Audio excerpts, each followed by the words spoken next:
Yeah, everybody. How are you all? Hope you're all well. Today, I'm talking about the holidays.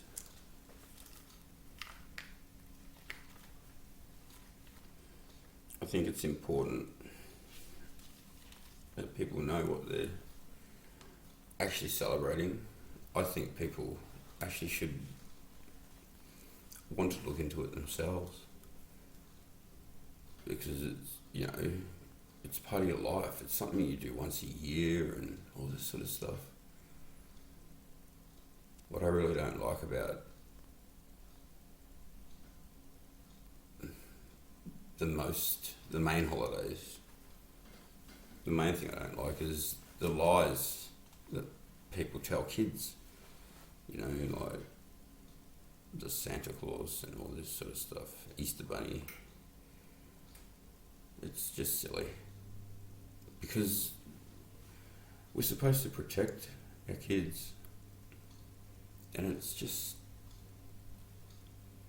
well, you look at it like, you were a kid, right? And you went through exactly the same thing that your kids go through, okay? And you might be a kid, and you might have gone through this, but you probably have. See, what happens is parents get to a point with their kids these days in this system, where we are in it anyway, where a lot of kids get derailed, lost. These are the words that parents use.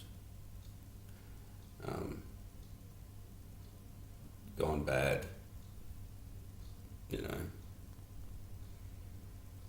and they, think back to when, that was sweet, and they weren't like that, and then all of a sudden it's just like changed, or gradually changed, or whatever. And they always end it with, I don't know what happened to them, They don't know what happened to them. And it's crazy, because, you're lying to them.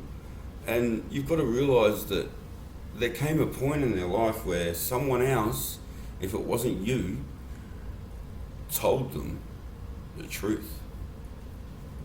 And they were laughed at, or they probably might not have been, but they would have felt, like it's pretty personal. You find out that someone you hold, it's like,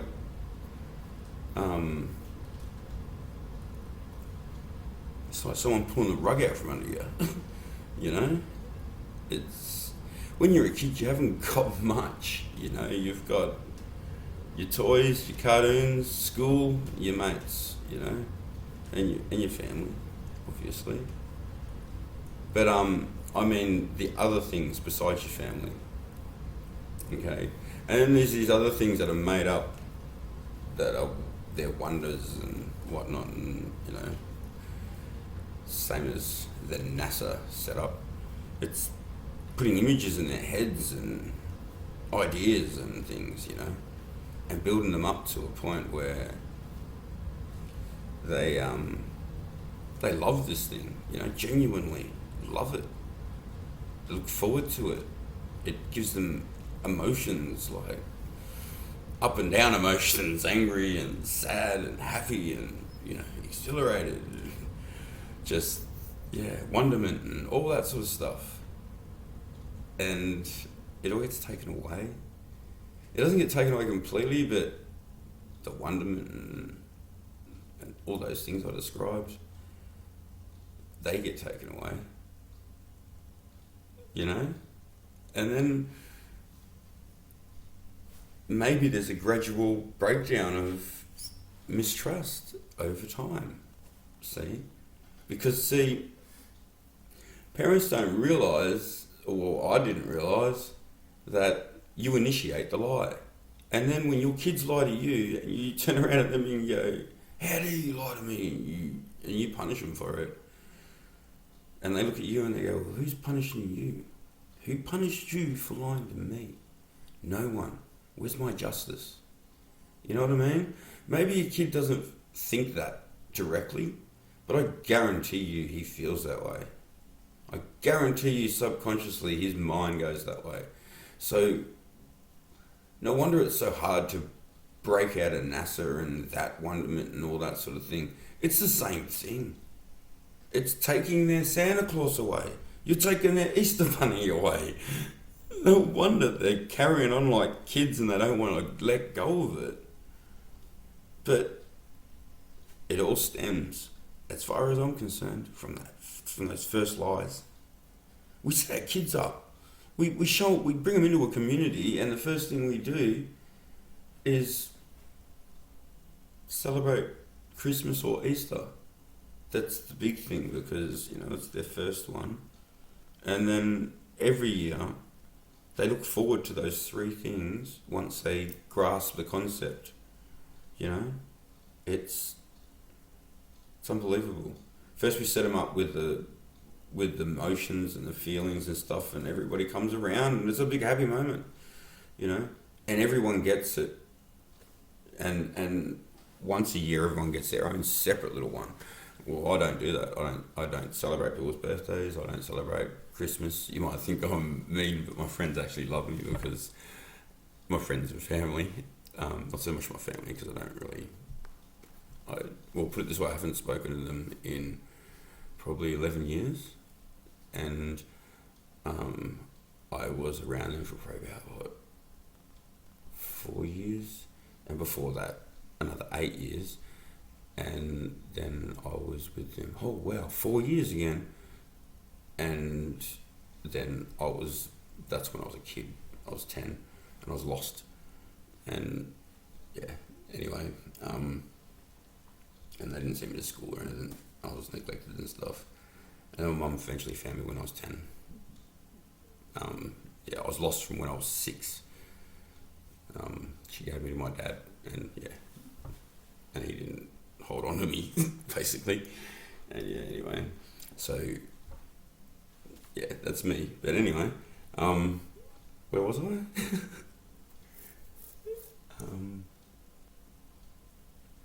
So I don't celebrate birthdays and all that sort of stuff. That's where I was. I choose to show my appreciation to my friends all year, and not on that one day or those certain days, because the way I look at it, I don't want to join in with the I'm going to show you my appreciation for that one day a year or 2 days a year or 3 days a year or whatever it is. I think it's rude if you only turn up on the same day everyone else does. Okay, that's showing me you care, isn't it? Cheers, thank you. I don't really get it. It's crazy, if you ask me. We should just,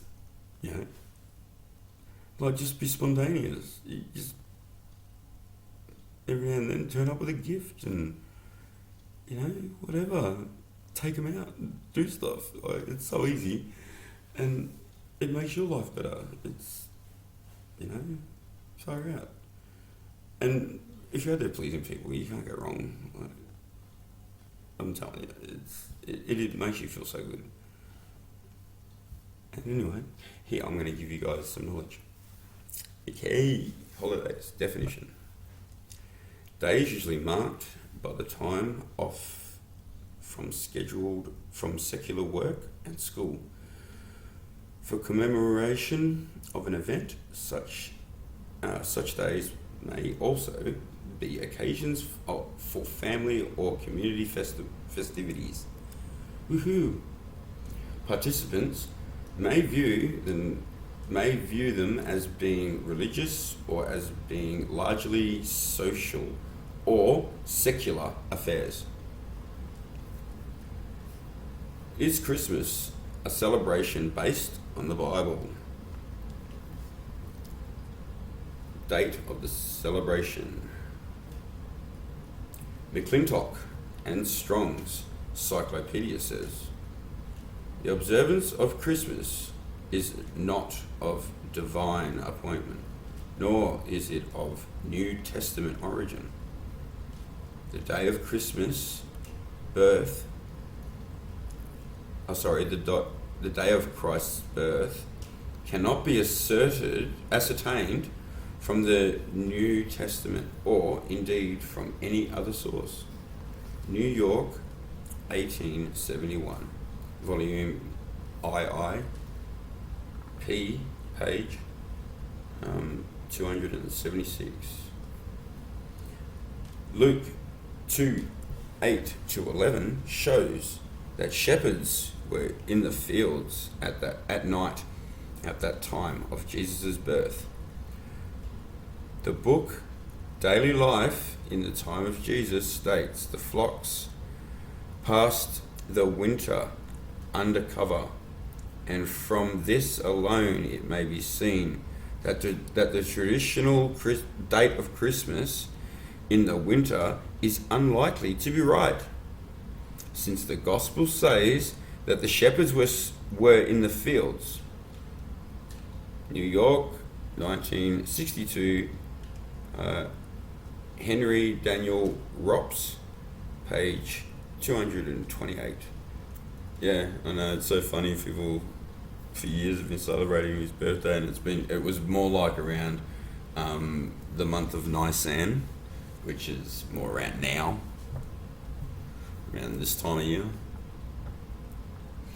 The Encyclopedia America informs us the reason for establishing December 25th as Christmas is somewhat obscure, but it is usually held that that day was chosen to correspond to pagan festivals that took place around the time of the winter solstice, when the days began to lengthen to celebrate the rebirth of the sun.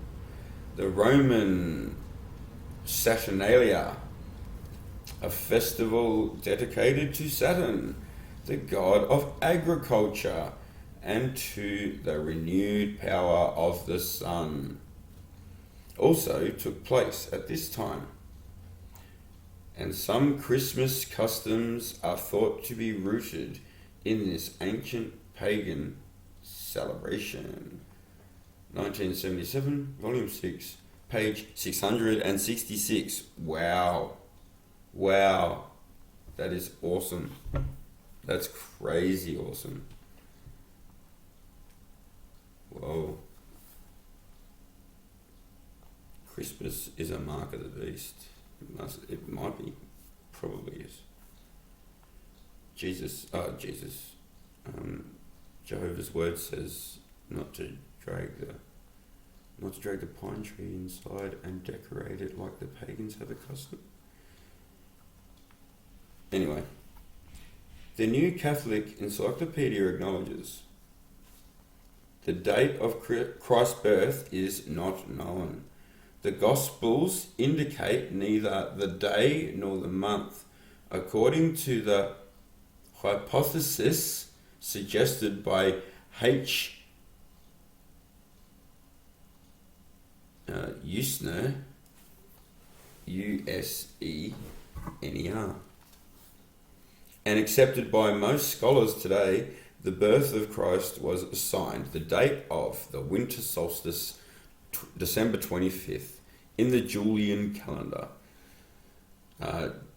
January 6th in the Egyptian, because on this day, as the sun began its return to the north skies, the pagan devotees of Mithra celebrated the dies natalis solis invictic.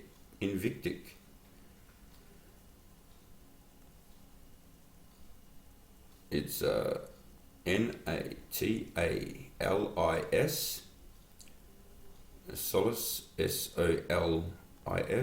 invictus invictic INVICTI,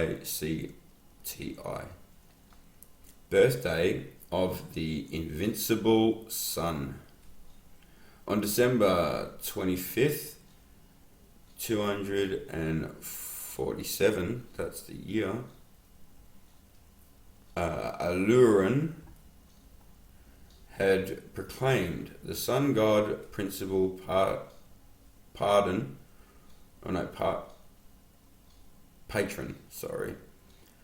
of the empire, and dedicated the temple to him in the Campus Martius.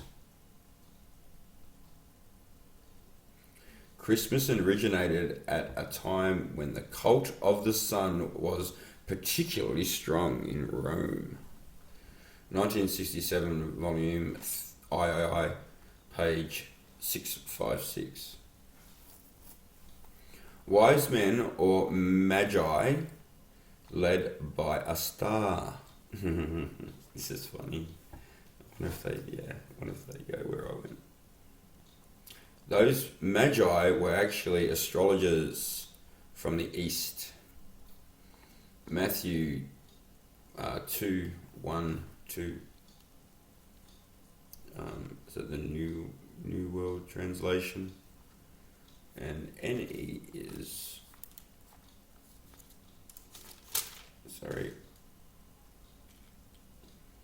the New English Bible, 1970.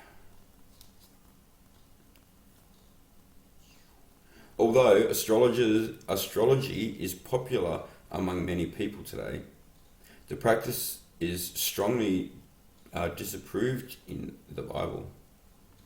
See pages. Would God have led to the newborn Jesus persons who practice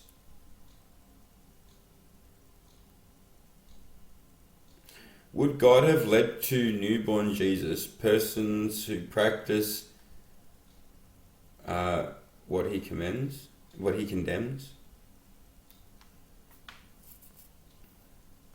Matthew 2:1-16 shows that the star led the astrologers first to King Herod and then to Jesus, and that Herod then sought to have Jesus killed. No mention is made that anyone other than the astrologers saw the star. After they left, Jehovah's angel warned Joseph to flee to Egypt to safeguard the child. Was that star a sign from God, or was it from someone who was seeking to have God's son destroyed? Might have been a little morning star, eh? Nutter. Note that the Bible account does not say that they found the baby Jesus in a manger, as customarily depicted in Christmas art. When the astrologers arrived, Jesus and his parents were living in a house. As to Jesus' age at the time, remember that based on what Herod had learned from the astrologers, he declared that all the boys in the district of Bethlehem 2 years of age and under were to be destroyed. Matthew 2:1-11 and 16. Yeah, see? So people think that it was all happening at once and all this sort of stuff. It's not true. It was probably within a 2-year period, or maybe a little less. And Herod was, making sure, or trying to, anyway.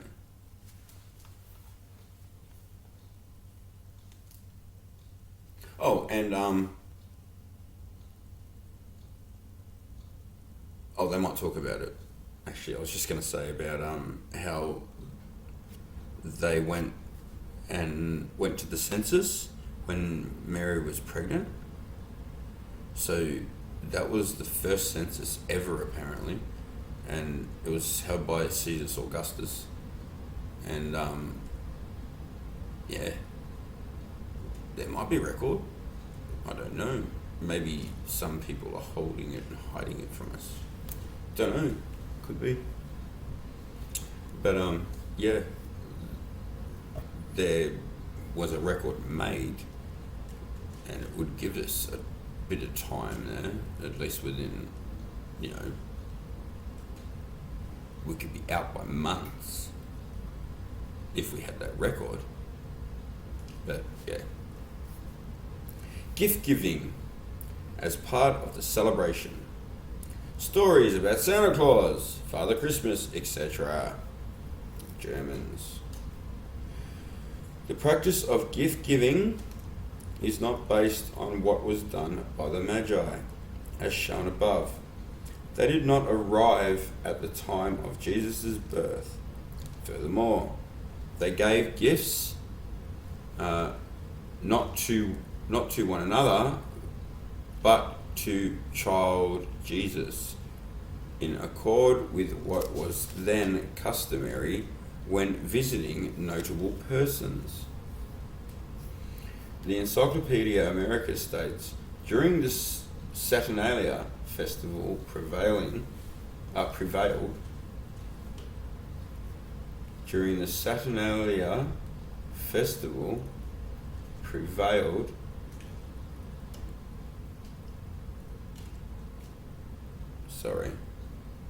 during the Saturnalia feasting prevailed and gifts were exchanged. 1977, volume 24, page 299. In many instances, that represents the spirit of Christmas giving and exchanging of gifts. The spirit reflected in such gift giving does not bring real happiness because it violates Christian principles such as those found at Matthew 6, 3 and 4 and 2 Corinthians 9 and 7. Surely a Christian can give gifts to others as an expression of love at other times during the year, doing so as often as he wants to. Yeah. Depending on where they live, children are told that gifts are brought by Santa Claus, Saint Nicholas, Father Christmas, Père Noël. Here we go. Kenje Ruprecht, the Magi, the Elf, Jutmolten, or Julianissin. Wow. Or a witch known as La Benfana. Wow. The World Book Encyclopedia, 1984, volume 3, page 414. Of course, none of these stories are actually true. Does the telling of such stories build in children a respect for truth? John. And does such a practice honour Jesus, who taught that God must be worshipped with truth? John 4:23 and 24. Is there any objection to sharing in celebrations that may have unchristian roots, as long as it is not done for religious reasons? Ephesians 5:10 and 11. Keep on making sure of what is acceptable to the Lord, and quit sharing with them in the unfruitful works that belongs to the darkness, but rather even be reproving them and teach them. 2 Corinthians 6:14 to 16. What fellowship do righteous and lawless have? Or what sharing does light with darkness? Further, what honor is there between Christ and Bela? Or what portion does a faithful person have with an unbeliever? And what agreement does God's temple have with idols? Therefore, get out from among them and separate yourselves, says Jehovah, and quit touching the unclean thing. I will take you in, and you will be sons and daughters to me, saying, Jehovah the Almighty.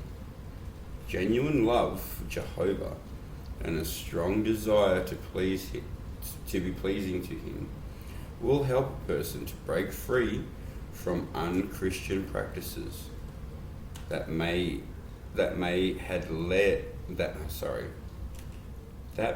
have had emotional appeal.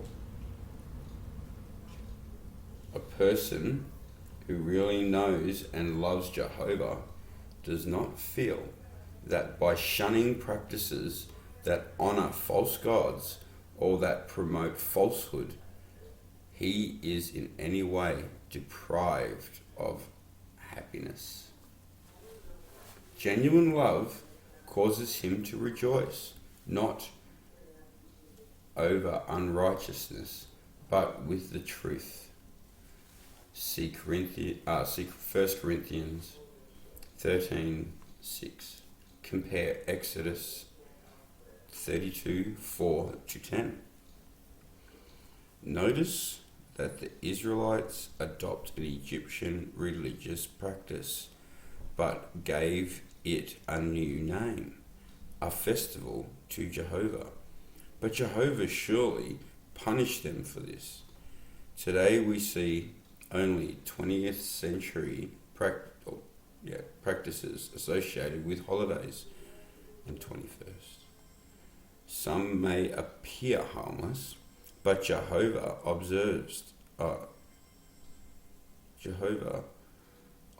observed firsthand the pagan religious practices from which these originate.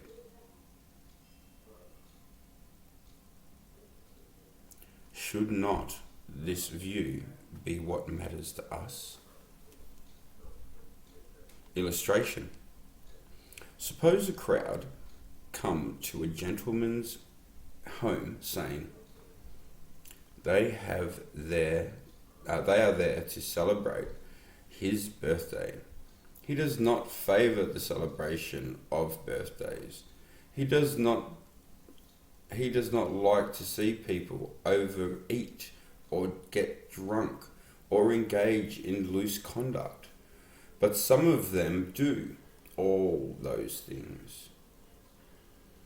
And they bring presents for everyone there except him. On top of all that, they pick the birthday of one of the man's enemies as the date for the celebration. How would the man feel? Would you want to be a part of it? This is exactly what is being done by Christmas celebrations. Woo, that's pretty deep. That's awesome. What is the origin of Easter and its customs associated with it?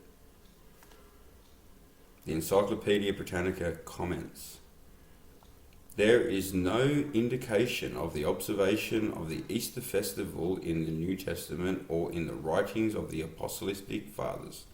Wow, that was cool.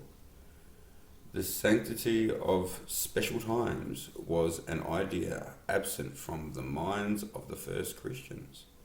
1910, volume VIII, page 8-8. The Catholic Encyclopedia tells us, a great many pagan customs celebrating the return of spring gravitated to Easter. The egg is the emblem of the germinating life of early spring. The rabbit is a pagan symbol and has always been an emblem of fertility. 1913, Volume 5, page 227. In the book The Two Babylons by Alexander Hyssop, we read, "What means the term Easter itself? It is not a Christian name. It bears its Chaldean origin on its very forehead. Easter is nothing else than Astar, or one of the titles of Baalist, the Queen of Heaven, whose name is found by Layard on the Assyrian monuments. Is Istar such? Is Istar. Such is the history of Easter, the popular observance that still attended the period of its celebration amply confirms the testimony of history as to its Babylonian character." I don't understand that. "The hot cross buns of Good Friday and the dyed eggs of Pisha, or Easter Sunday, figured in the Chaldean rites just as they do now." New York, 1943, page 103, 107, 108. Compare Jeremiah 7:18. A New Year's celebrations observable for Christians. According to the World Book Encyclopedia, the Romans dedicated the day January 1st to Janus, the god of gates, doors, and beginnings. The month of January was named after Janus, who had two faces, the one looking forward and one looking backward. 1984, Volume 14, page 237. Both the date and the customs associated with the New Year celebrations vary from one country to another. In many places, revelry and drinking are part of the festivities. However, Romans 13:13 counsels, "As in the daytime, let us walk decently, not in revelries and drunken bouts, not in illicit intercourse and loose conduct, not in strife and jealousy." See also 1 Peter 4:3 and 4, Galatians 5:19 to 21. What underlies holidays in memory of the spirits of the dead? The 1910 edition of the Encyclopaedia Britannica states, "All Souls Day, and the day set apart in the Roman Catholic Church for the commemoration of the faithful departed. The celebration is based on the doctrine that souls from the faithful, which at death have not been cleansed from venial sins, or have not atoned for past transgressions, cannot attain the beatific vision, and that they may be helped to do so by prayer and by sacrifices to the Mass." Certainly, popular beliefs connected with All Souls Day are of pagan origin and immoral. Oh, sorry. Immemorial antiquity. Thus, the dead are believed by the peasantry of many Catholic countries to return to their former homes on All Souls Night and partake of the food of the living. Volume 1, page 709. The Encyclopedia America says, elements of the custom connected with the Halloween can be traced to a Druid ceremony in pre-Christian times. The Celts had festivals for two major gods, the sun god and a god of the dead, called Shamhani. Samhain. Far out. Sorry about that. I moved, so I should be a bit better now. As long as you be quiet too. Sit down, mate. Come on, lay down. Shh. Whose festival was held on November 1st? The beginning of the Celtic New Year. Okay. Oh, yeah. The festival of the dead was gradually incorporated into the Christian ritual. 1977, volume 13, page 725. The book, The Worship of the Dead, points to the origin. The mythologies of all the ancient nations are interwoven with the events of the deluge.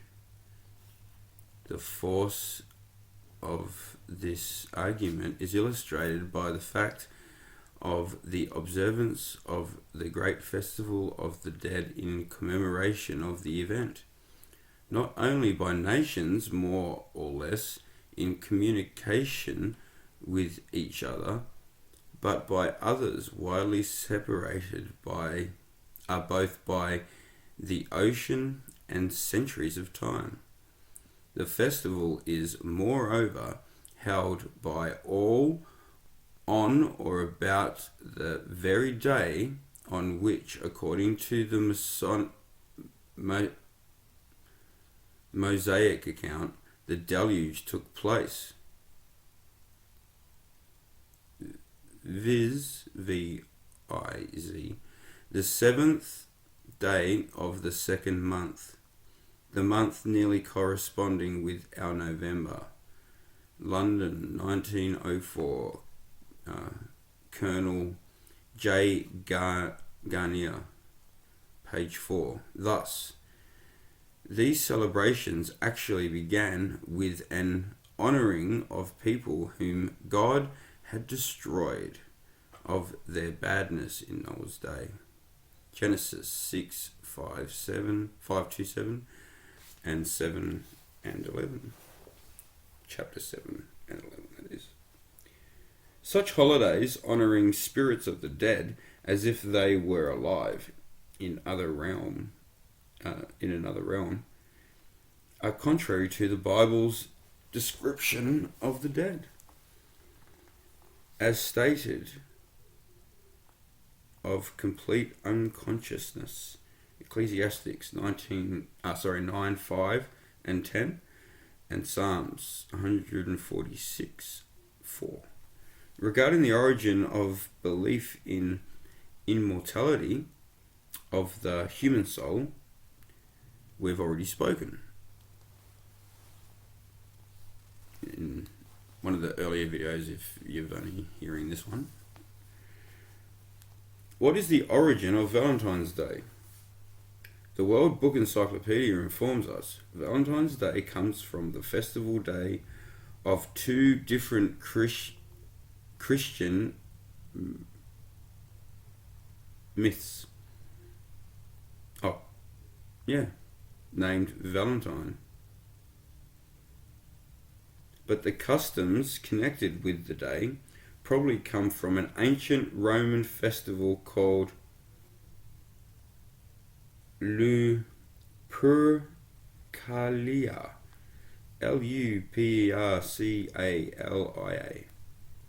which took place every February 15th. The festival honoured Juno, the Roman goddess of women and marriage, and Pan, the god of nature. 1973, volume 20, page 204. See, people say that's Satan.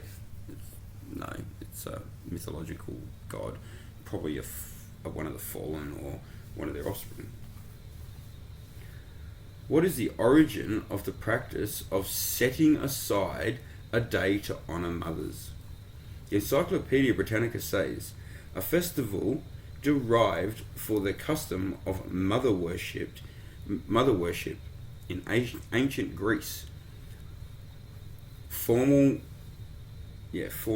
mother worship with ceremonies to Cybele, Cybele, or Rhea, Rhea, the great mother of the gods, were performed on the Ides of March through the throughout Asia Minor. 1959, volume 15, page 849. What Bible principles explain the viewpoint of Christians towards ceremonies commemorating events in a nation's political history? Oh yeah, like Independence Day and stuff, I suppose. John 18:36. Jesus answered the Roman governor. My kingdom is no part of this world. John 15:19. If you, Jesus' followers, were part of the world would be fond of what is in you. Of what is its own. Now, because you are no part of the world, but I have chosen you out of the world, on this account, the world hates you. 1 John 5:19. The whole world is lying in the power of the wicked one. Compare John 14:30 and Revelations 13:1 and 2, and also Daniel 2:44. Cool, guys.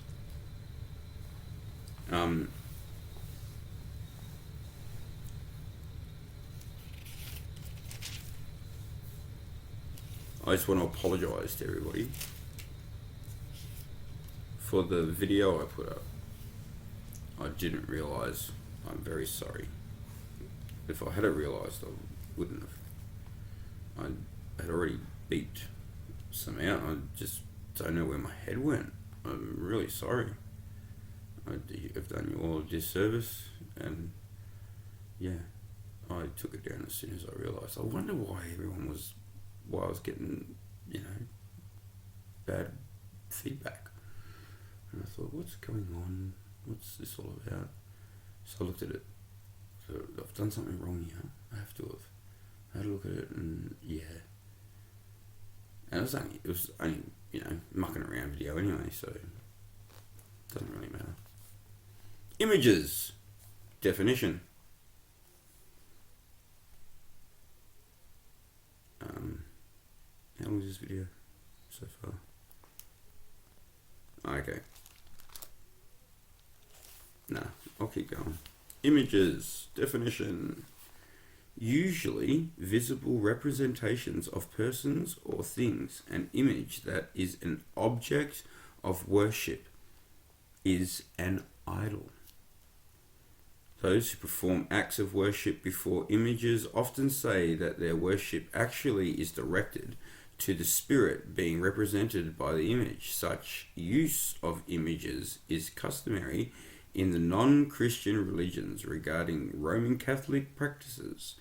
The New Catholic Encyclopedia, 1967, volume VII, page 372, says,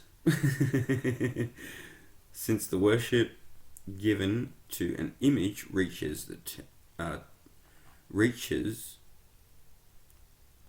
and terminates in the person represented, the same type of worship due to the person can be rendered to the image as representing the person, not a Bible teaching. What does God's word say about the making of images used as objects of worship? Exodus 24:5.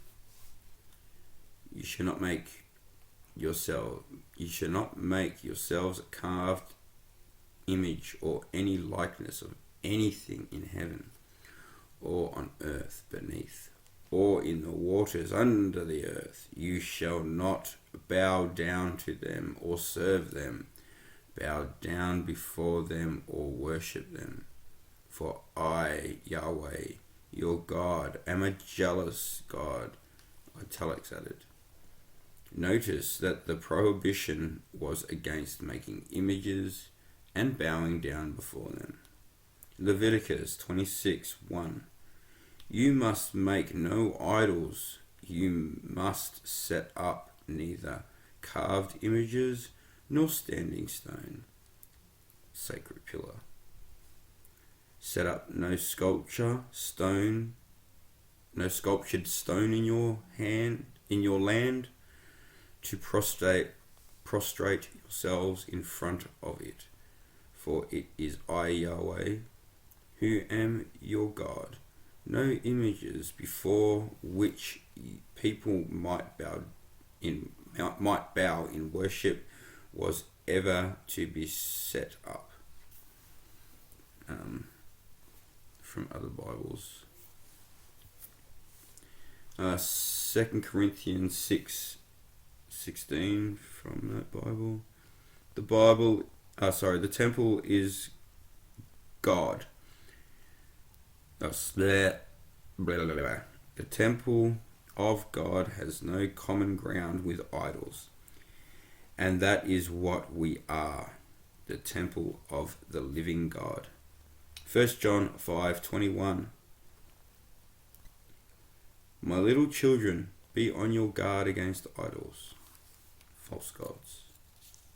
May images be used simply as aids in worship of the true God. John 4:23 and 24. True worshippers will worship the Father in spirit and truth. That is the kind of worshipper the Father wants. God is spirit, and those who worship must worship in spirit and truth.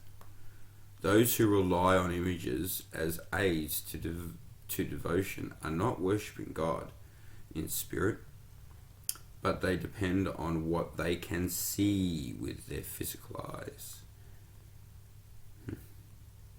2 Corinthians 5:7. We walk by faith, not by sight. Isaiah 40:18. To whom could you liken God? What image could you contrive of him? Acts 17:29. Since we are the children of God, we have no excuse for thinking that the deity looks like anything in gold, silver, or stone that has been carved and designed by a man. Isaiah 42:8. My name is Yahweh. I will not yield my glory to another, nor my honor to idols, graven things to idols. Honor, idols, graven things are idols. Should we venerate saints as ancestors, with God perhaps using images of them as aids in our worship? Well, that's where I'm going to put a stick in it, and we'll come back to there in the next one. I'll finish that one. Okay. Because I really want to talk to you about something.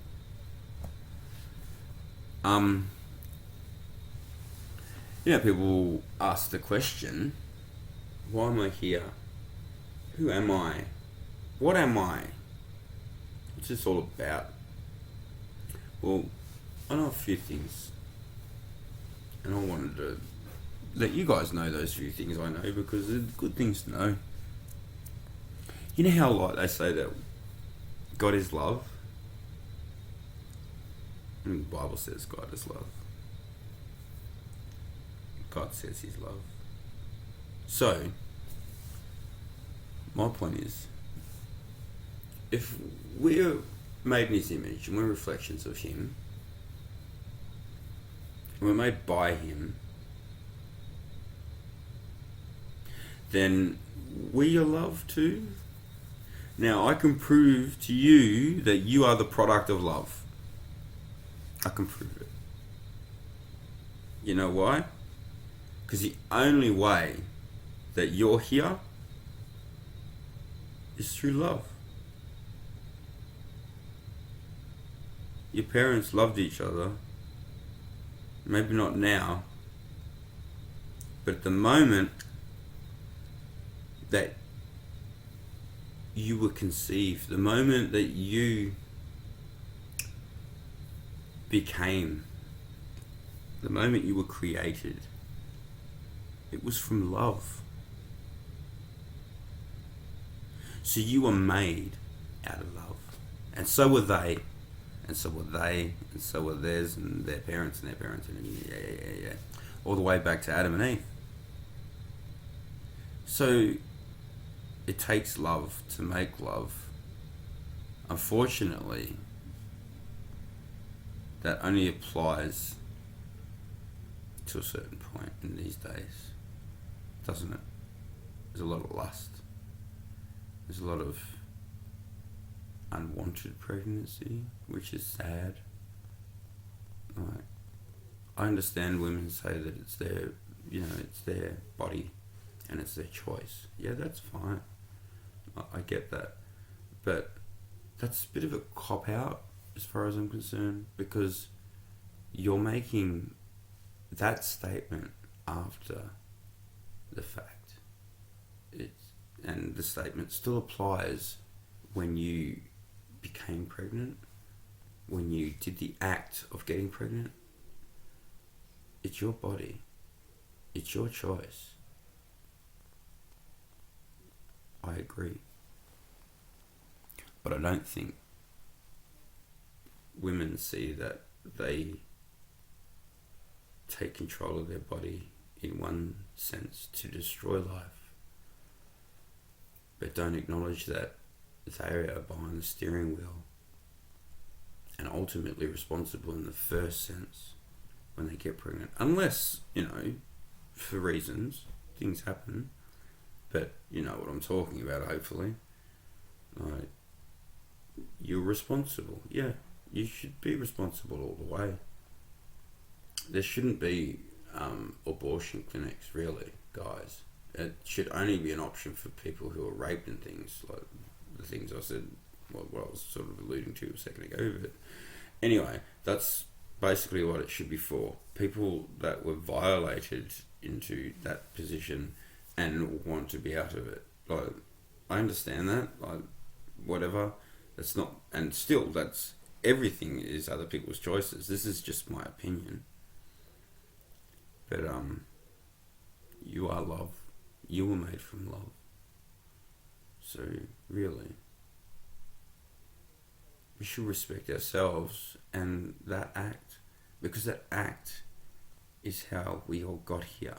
That act is what keeps us here. That act is how we really show our love, and your parents' love is expressed by you. You are the expression of their love. People need to understand that. It's a good thing. People just need to know it. Well, anyway, I love you all, loves. And I love yous. Loves. That's awesome. But anyway, I thought I'd just bring that to everyone's attention. I thought you might like to hear that. Anyway, sorry again, and thank you for joining me, and I hope you learned something. And yeah, God bless you. Bye.